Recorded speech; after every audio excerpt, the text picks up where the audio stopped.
Hello, Annie. May this sentence demonstrate that it is never too late for the truth to come out and never too late for there to be accountability. If you're someone who's experienced sexual abuse or exploitation and did not feel safe to report those crimes, or were not believed when you did, or were told that the perpetrators would not be held accountable, this is for you. There's still a lot of work to be done on this issue, but in this fight we need to celebrate the victories, and today this is a big victory. The truths about these crimes, about child sexual abuse and exploitation, are deeply uncomfortable.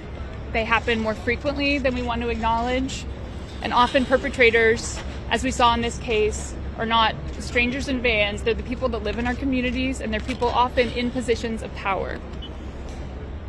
Maxwell and Epstein were predators who were able to use that power and privilege to harm countless individuals, and for far too long, the institutions that should be protecting the public were instead protecting them. And I still hope that we find out more about how that was allowed to occur. We know that historically, though, that this has happened in many organizations and many institutions, that predators are protected. In churches, in political groups, in the foster care system.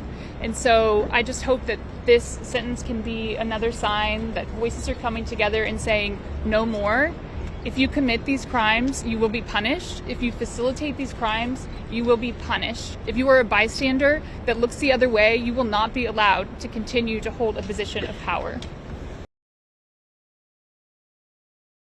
I want to start by expressing my gratitude and appreciation for my sister, Maria Farmer, who reported these crimes over decades ago and has so bravely continued to try and bring attention and fight for justice in this case. For the other women who spoke in the courtroom, I am so grateful.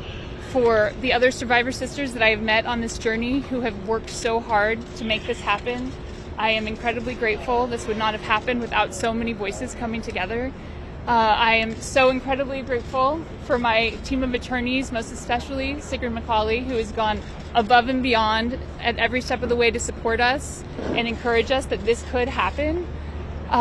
For Brad Edwards and his team, for the media who were, really, I think, continued to tell the story and try and bring attention to this case, to the agents who worked so hard and dedicated themselves these last few years to the Maxwell case, and to the fierce team of prosecutors who took a chance to bring this to trial and to show that she could be held accountable for this heinous scheme.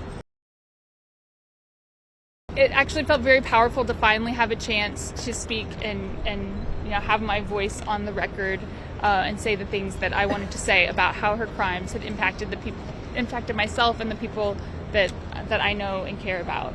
Annie, how did you feel listening to her in court? I'll just say one more thing. Her statement felt like a very hollow apology to me. She did not take responsibility for the crimes that she committed, and it felt like once more her trying to do something to benefit her and not at all about the harm that she had caused.